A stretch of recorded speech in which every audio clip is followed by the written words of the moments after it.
Right now, you are at Fresh Ink Open Mic Poetry Night at the Jazz House every first Wednesday of the month. Thank you so much for coming out. I got 2 more pieces to share. These last 2 are dedicated to my soon-to-be wife. Not engaged, to be married. This is our favorite piece, so this is really shout for her. This one is called The Light, and it's just 3 short stories combined into an overall tale of how people really search for who they are, and they really compromise a lot of their principles to really try to find, you know, some success in their life or some meaning. So the light, can you see the light? Prepare yourself. Prepare yourselves, I heard that. So now you're sitting contemplating just what you gotta do about the matters that are relating, and if you're gonna follow through to make ends meet. You wanna eat, plus keep the heat on, but your pockets is on broke and you're tired of hearing the same old song. The pull is strong, but you see how they've been living in them streets where it's survival of the fittest inside the belly of a beast with more heat that drops bodies just like flies in the summer, where other soldiers be hating on enemies in traffic, riding in their Hummers, where young Thundercats battle like He-Men over crack with skeletons tore, thinking paper chasing will be heaven. Why? Because they lived in hell before, balling all out of control but falling deeper in the hole, thinking through profits they gave the world while really selling their soul. It's time the truth gets told, like the rocks that got your man put on parole, or the pressure of paying bills that got your baby mama working the pole. Man, it's a cold world we living in when crews bust nuts and make and taps the spice of cinnamon in Satan's name like Eminem. It's the sitting men that got so many not knowing what they do. So Father, forgive them and have mercy, because only your word is true. It's the sinning men that got so many not knowing what they do. So Father, forgive them and have mercy, because only your word is true. So can you see the light? The light, I want to know. Can you see the light? So now you're college educated and graduated, top of your class. Didn't never think you see this day in your wildest dreams come to pass. On your first interview to quench the thirst that's gotten into you, excited by the opportunity to demonstrate your work ethic and interview for a corporation that's in fact known for exploitation and the creation of compromising situations, all for compensation. Your heart's racing as the phone rings with the company on the other end extending you a position, and congratulations if you decide to come on in the circle of associates who have access to riches and power, but you're blind to the darkness that lurks in the nooks and crannies of this dark tower. When you enter, you immediately become the center of attention, answering questions at the dime of the business lunch about your ambition. You mentioned that you had to work real hard to make it where you are, but without the help of those who supported you, you would have never made it this far. They can see the stars in your eyes and are more than willing to help you rise, but what you don't know is about the plan on the table for you to open up your thighs wide open by their advantage. You compromise principle for corporate chances, not realizing the music they played for you is to do the devil's dances, because you're just a small town girl from Kansas who wanted to live a life that mattered, willing to do whatever it takes to make it up the corporate ladder. But can you see the light? The light, I want to know.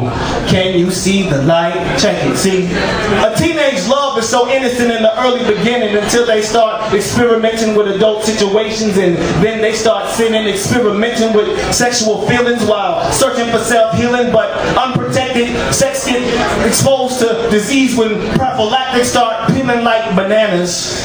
Situations get all sticky when lifestyles get broken to bring forth a special delivery. No mystery who's the parents, because the child looks like you're both, but without a nuclear family, can there ever really be any hope when patterns get shattered like a child's dreams of mommy and daddy together? Yeah, there's a roof over baby's head, but it's still threatened by the weather of stormy environments, from ambulance and police sirens after the thunder claps, lightning strikes, and heaven cries from gunfiring, or when that child starts admiring the adolescents who's cross-dressing, unsure of their own gender identity, so in turn they just start guessing because uncle was molesting both baby boy and baby girl, robbing both of them of their innocence. Now baby has no more joy in the world, curled up in a false reality it created as a defense, unsure what side to choose, so instead it just straddles the fence, intensely wishing they were never born, because inside is so much dejection, because being without both parents is just like an HIV infection. But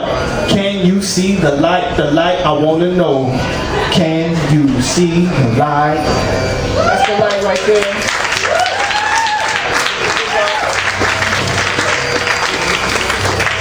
That's that Robbie Shanker type Alice Coltrane beat right there, boy. Like that. This last piece is definitely a shout out to my lady. I write a lot, and been writing a lot lately, and she's like, you don't ever write your poems no more. So I wrote her a poem, and I'm gonna shout her out. You know, love is a beautiful thing, especially when it's real and it's solid. And it's like underrated in our generation, man. People like, what the hell is love? I don't know what love is anymore. People don't care about love anymore. They're trying to get busy, you know what I'm saying? And that's why things are kind of the way they are. So this is called the epitome of black love, man. And that's something I know as a so-called black man. I say so-called because we're still trying to find out who we are. You know, some people have the luxury of knowing who they are, where they come from. We kind of still searching. But this here, man, is just something that is it's powerful. So I pray you receive it. The epitome of black love. I didn't think that I'd ever be able to love again. That is, until you came into my life and became my friend. And now I spend nearly every moment with you, and I can feel my heart beating and my blood rushing and my face blushing because of the loving that we now share, rare in simplicity, spiritually, mentally, and physically, together like X and Y chromosomes. Let it be known that you are me and I am she, which when combined makes we the epitome of what black love should be.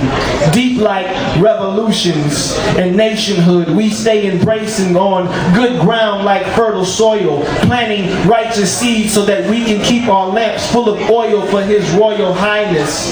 Oh my miss, the time we share together is sheer bliss, and moments apart bring words of how we miss our united presence, expressing our love for one another like it's no secret, because there's no hiding presence when feelings of excitement are in the picture.